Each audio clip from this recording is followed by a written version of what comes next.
Pietro and I, we came to Argentina a week ago, and of course we had a lot of ideas in our head. What is Argentina about?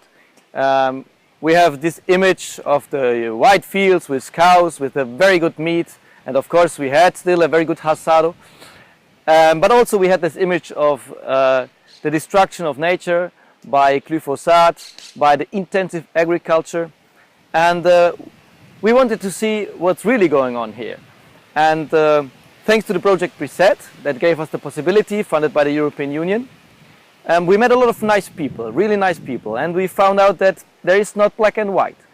And so these minutes with you are somehow about our experience we did this week, our meetings, and what came out.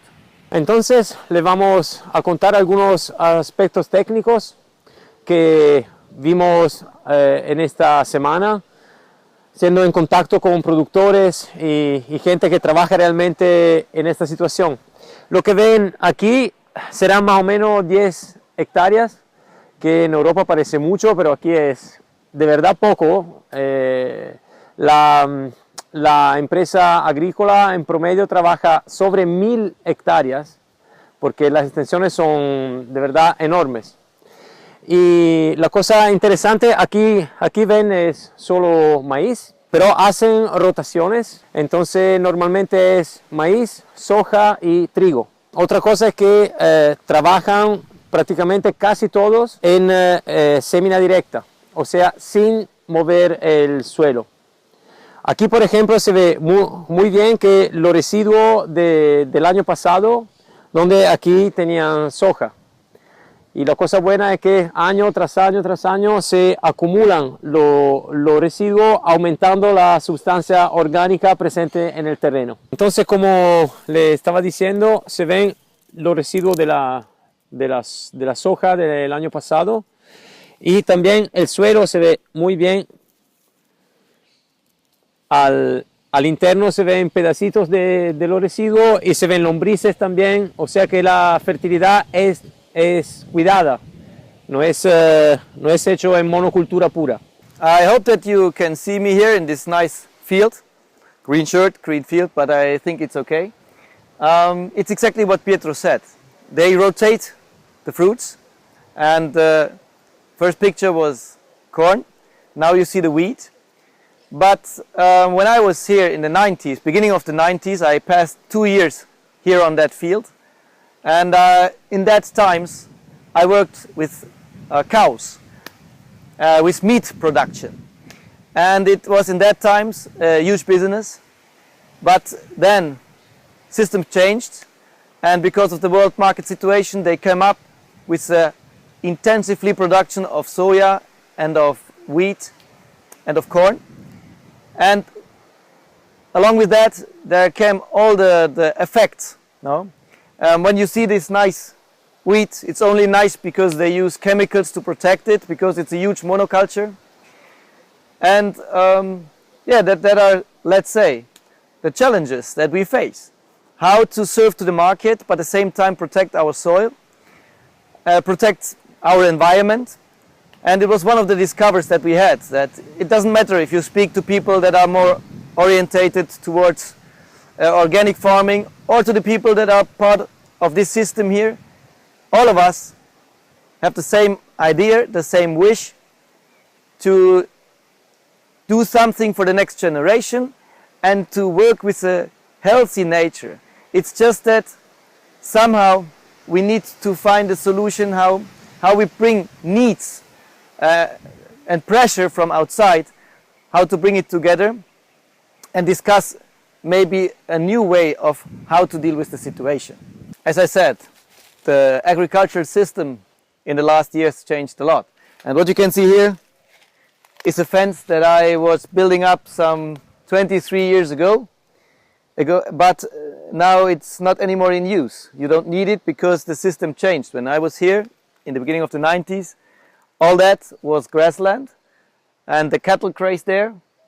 And now, as you see, it's intensively corn, wheat and soya production. In that days, the cattle production was really organized based on huge surface of grassland. We just had the cattle here for 9 to 12 months, and then they were sold as beef. No?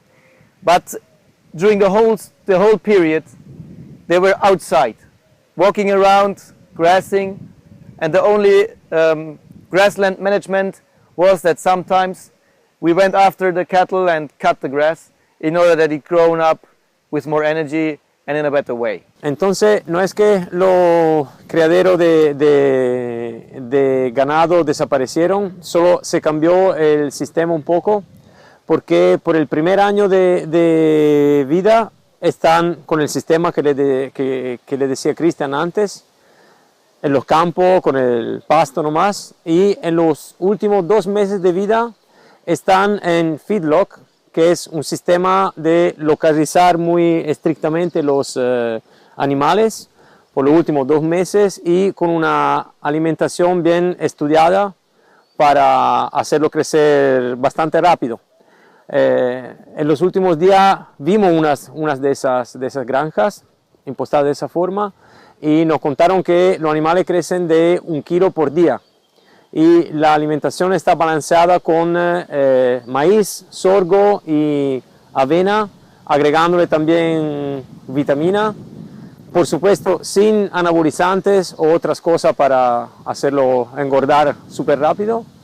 Y claro, eso es bueno para la producción porque se hace rápido y con pocos gastos para mover los animales y otras cosas, pero también trae desafíos porque la contaminación de los restos de los animales está muy concentrada en un lugar solo y también por la calidad de la carne, claro, no es como si fueran con el pasto nomás, porque un crecimiento muy veloz trae también una calidad menos intensa, ¿no?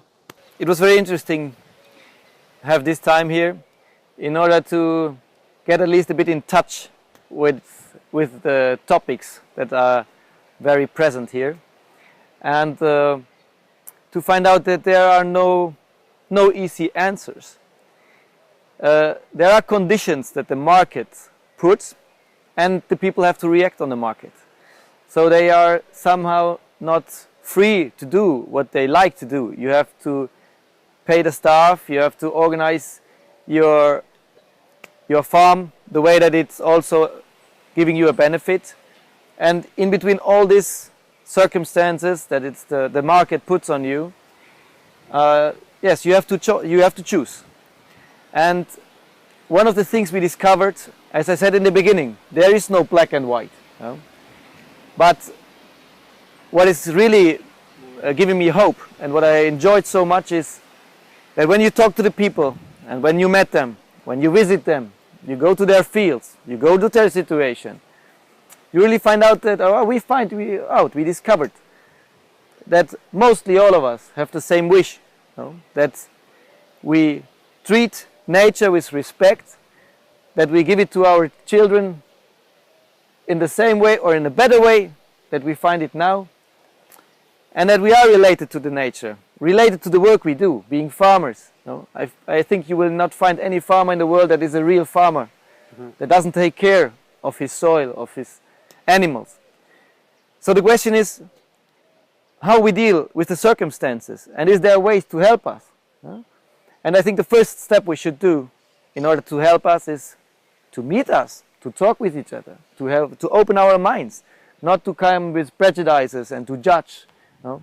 There are no easy answers. So we have to be on the way to find them. La cosa interesante que encontré en el recorrer y en el conocer personas que trabajan en este sector fue que en cada uno vi la gana de conservar el ambiente, de dejar a sus hijos y a las nuevas generaciones una tierra que sea sustentable, que sea cada vez más sana, ¿no? Aunque se encuentren en condiciones difíciles de mercado, de que hay que hacerlo de una forma para poder ganar el pan para su familia, ¿no? Incluso con un piloto de aviones agrícolas con un chico que trabaja en un criadero de ganados, con Aldo, un amigo que tiene un proyecto para intentar encontrar nuevas soluciones partiendo de este tipo de cultivos. En todo había este elemento, ¿no? El cuidado por esa tierra de Argentina, ¿no? Y con el corazón, era algo que era también un sufrimiento de no poderlo hacer todo inmediato de una forma perfecta, ¿no? Pero con la gana de encontrar soluciones, de trabajar juntos para llevarlo adelante. Okay, Petro, I think that after this week, we really go home with a lot of joy, with a lot of experiences in our heart and in our head, and really want to transmit you a bit of our experience here. But I think if you wanna get in touch with something, you should go for it. So I think it's better to meet each other instead of talking about each other. So somehow, if you wanna go a bit deeper in the topic, why not traveling to Argentina? I think you agree that there is a so beautiful country with so nice people that you can discover here. So follow us to Argentina, go for your own experiences, go for the people, ask them how about the situation, and you will see your idea about a lot of things change. Sí, claro, también yo tengo esa impresión. Incluso que desde chico, desde niño, tenía la gana de venir a ver La Pampa y al final logré. Y fue en el primer momento distinto de lo que tenía en mi imaginación, ¿no? En las imágenes un poco clasificadas de La Pampa. Pero tuve exactamente la misma impresión que estaba diciendo Cristian cuando conocí la gente, cuando conocí las realidades, ¿no? Y cuando se habla de un mundo mejor, de verdad hay que entrar adentro, bajándose un poco de los esquemas y de lo que de repente nos ponemos un poco en la cabeza, ¿no? Con lo ecológico y con el inquinamiento. Y de verdad no hay blanco y negro, pero hay gente que trabaja y que trata de hacerlo mejor. Y trabajando juntos podemos llegar a hacerlo cada vez mejor. Gracias.